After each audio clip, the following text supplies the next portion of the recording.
Un buongiorno a tutti voi da Telefriuli, ben trovati a questa edizione del nostro telegiornale. L'autostrada A4 è chiusa fra Portogruaro e Latisana in entrambe le direzioni, questo a causa di un mezzo pesante, una cisterna che ha preso fuoco e dunque Autovia ha disposto la chiusura dell'entrata della Latisana verso Venezia e dell'allacciamento A4 a 28 in direzione Trieste. La concessionaria ha istituito l'uscita obbligatoria a Portogruaro per chi è diretto verso Trieste e quella di Latisana per chi viaggia in direzione Venezia.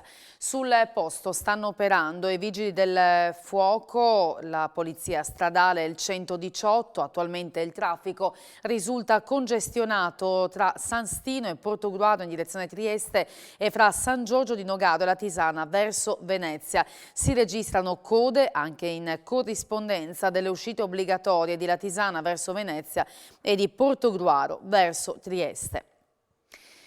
Carambola con la 600 e finisce contro un palo. È successo all'alba di oggi intorno alle 5:30 per causa in corso di accertamento da parte dei carabinieri di Duino. Un 49enne di Duino Risina, mentre percorreva in salita l'ex provinciale 3, ha perso il controllo dell'auto girandosi più volte su se stesso e finendo la sua corsa contro un palo. Fortunatamente le conseguenze per lui non sono state gravi, è stato portato a Cattinara per accertamenti, non è in pericolo di vita e nessun altro mezzo è rimasto coinvolto.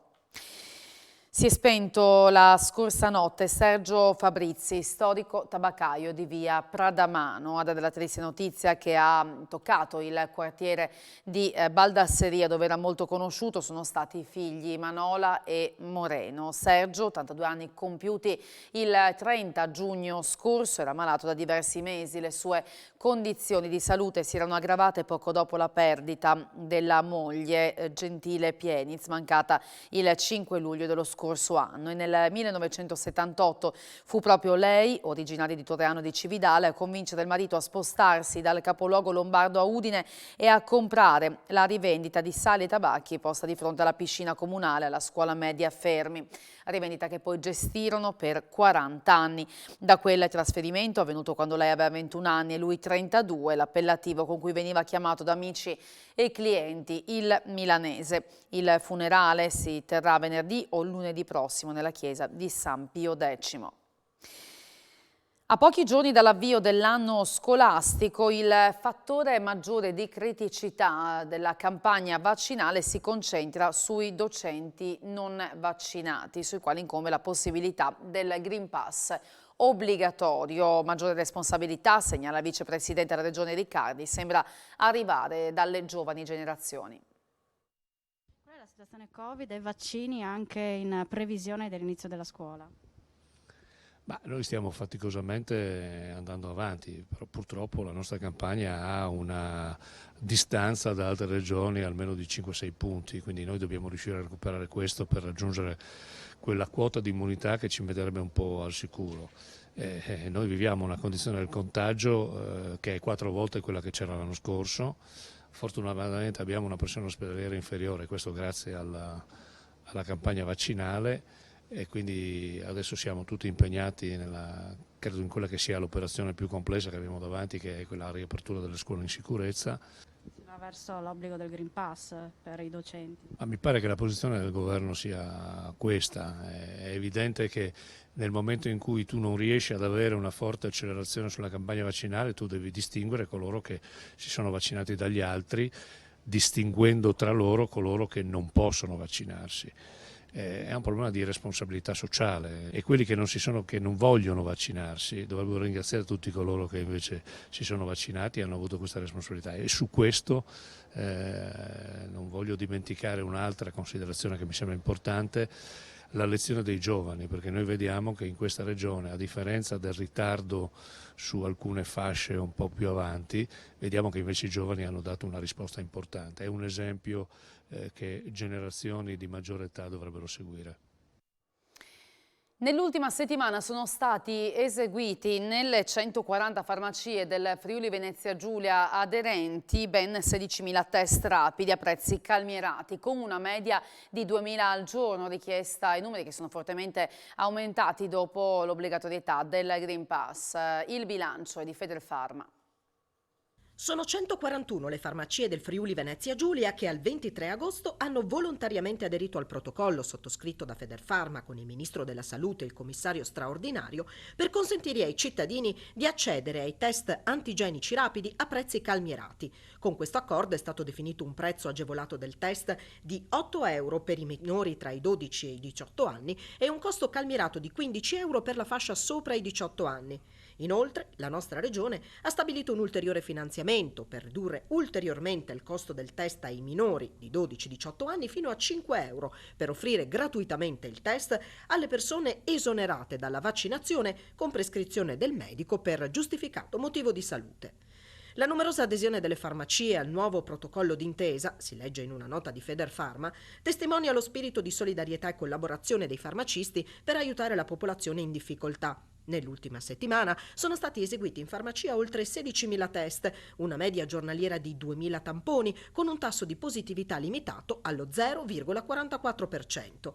La domanda di test rapidi è cresciuta nel mese di agosto a seguito delle norme che hanno esteso l'utilizzo del Green Pass a numerose attività.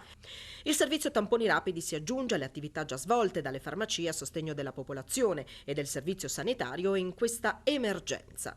Dalla stampa del certificato verde Covid al servizio di prenotazione del vaccino nelle oltre 360 farmacie abilitate, all'intensa attività di digitalizzazione delle ricette mediche in fase d'emergenza Covid per aiutare i medici di medicina generale a lavorare in sicurezza.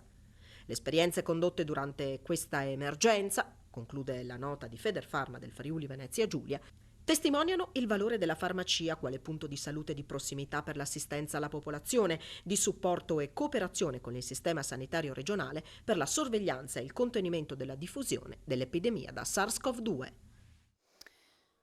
La carenza dei medici di base nei prossimi anni, 4 in Friuli Venezia Giulia, ne andranno in pensione almeno 400, sarà colmata dall'incremento di spazi e di persone che potranno fruire del centro di formazione medica CEFORMED. A lanciare l'allarme e la richiesta alla Regione è il direttore scientifico dello stesso istituto, Romano Paduano. Aumentare il numero delle borse di studio. Ricordo che fino a pochi anni fa ne facciamo 20, adesso ne facciamo 40 all'anno. Chiaramente aumentare il numero delle borse di studio, la cosa più semplice è solo stabilire il numero delle borse, però ricordiamoci che dietro c'è tutto un lavoro, abbiamo bisogno di aule, abbiamo bisogno di personale segretariale, abbiamo bisogno di docenti, di tutor, di reparti ospedalieri disposti ad accettare queste persone. Purtroppo il Covid è stata una disgrazia per tante cose. Se da una parte ha permesso di fare lezioni offline, cioè non in presenza, che chiaramente sono state una risorsa notevolissima, però hanno fatto perdere molta parte di efficacia didattica, d'altra parte i reparti sono diventati più complicati, non è possibile accedere, molti hanno negato l'accesso ai tirocinanti e, ultimo punto che purtroppo si è visto in tutta Italia, c'è stato un lavoro eccezionalmente favorevole, eccezionalmente valido di tutti i tirocinanti che sono stati impiegati dai dipartimenti di prevenzione per fare contact tracing, per fare tutte le attività sull'epidemiologia del Covid, che sono stati fondamentali, continuo a dire, sono stati fondamentali, però purtroppo dal punto di vista didattico e formativo abbiamo quasi perso un anno. E come nelle scuole, se perdi un anno, dopo te lo senti prima o poi. Sono stati utilissimi, hanno fatto cose importantissime, però non si sono formati in questo periodo. C'è stato un maxi colpo la scorsa notte in un'abitazione di Pertegada. Dopo aver forzato la porta d'ingresso, i ladri hanno aperto una piccola cassaforte utilizzando una flex e hanno rubato il contenuto, oro e contanti per 90.000 euro. La proprietaria ha denunciato il furto ai carabinieri della stazione di Palazzolo dello Stella, che adesso indagano per identificare i responsabili. Ancora rintracci di migranti sono stati individuati questa mattina mentre camminavano a bordo strada nel comune di Gonars provenienti da Porpetto. Sul posto sono intervenuti gli agenti della polizia locale. Si tratta di 7 cittadini del Bangladesh, tutti maggiorenni, tutti senza documenti, in buone condizioni di salute, trasportati all'ex caserma Cavarzerani per l'accoglienza, avviati a triage e quarantena fiduciari. Negli ultimi 3 giorni in Friuli Venezia Giulia sono stati rintracciati oltre 350 cittadini entrati irregolarmente nel nostro paese. Lignano è tra le 10 città più cercate su Google tra le località di villeggiatura. Il dato emerge dall'analisi del motore di ricerca e tra le attrazioni più cercate in particolare c'è lo zoo. Lignano nella top 10 e Grado nella top 50 delle città italiane più cercate nelle tendenze di viaggio dell'estate 2021. Il quadro emerge grazie a Google e alla pagina Destination Insight, creata dal motore di ricerca statunitense per fornire una piattaforma di informazioni utili agli operatori turistici. Nel periodo inizio giugno-metà agosto, in tutto il mondo, indicando l'Italia come destinazione, la città più popolare è chiaramente Roma, seguita, forse a sorpresa, da Riccione e da Rimini, e poi Venezia e Milano.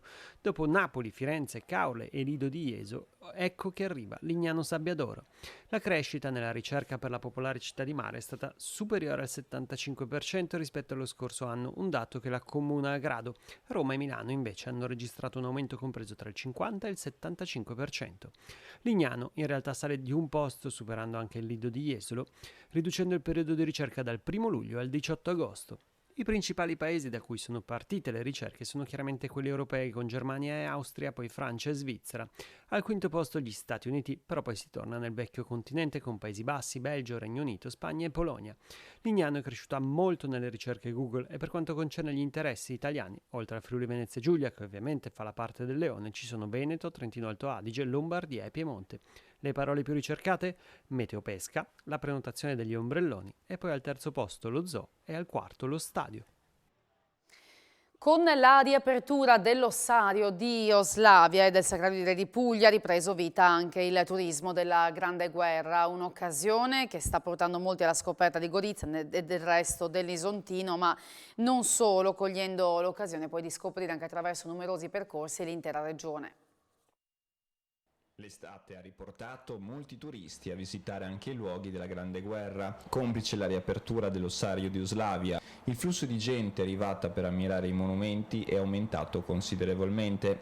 Allora, noi veniamo dal Veneto, in realtà siamo abbastanza vicini, siamo dalle parti di provincia di Venezia. Il Sacrario qui appunto è stata una tappa che abbiamo voluto fortemente venire a visitare appunto. Stamattina abbiamo fatto anche Caporetto e poi Tolmino, poi stiamo girando. Veniamo da Biella la prima volta a Gorizia, ma anche direi la prima volta in Friuli. Stiamo facendo un giro, siamo partiti da Grado, Aquilea, siamo saliti in Carnia, poi siamo riscesi, abbiamo fatto le zone del terremoto, siamo andati a Timau. Siamo la prima volta a Gorizia e veniamo da Belgio. The city is a little bit strange. È una città strana rispetto al resto d'Italia, non ha un vero e proprio centro, è diversa dalle altre ma molto carina. Veniamo da Firenze, sì, la prima volta a Gorizia. Non siamo mai venuti in Friuli, quindi cercavamo in questa settimana di vacanza di fare un po' tutto. E in tantissimi sono tornati anche sui gradoni del Sacrario di Re di Puglia, liberato dalle transenne pochi giorni fa e subito preso d'assalto dai moltissimi turisti che attendevano con impazienza la sua riapertura. Per questa edizione ci fermiamo qui, tra poco l'appuntamento con A Voi la Linea. Grazie per la vostra attenzione, arrivederci.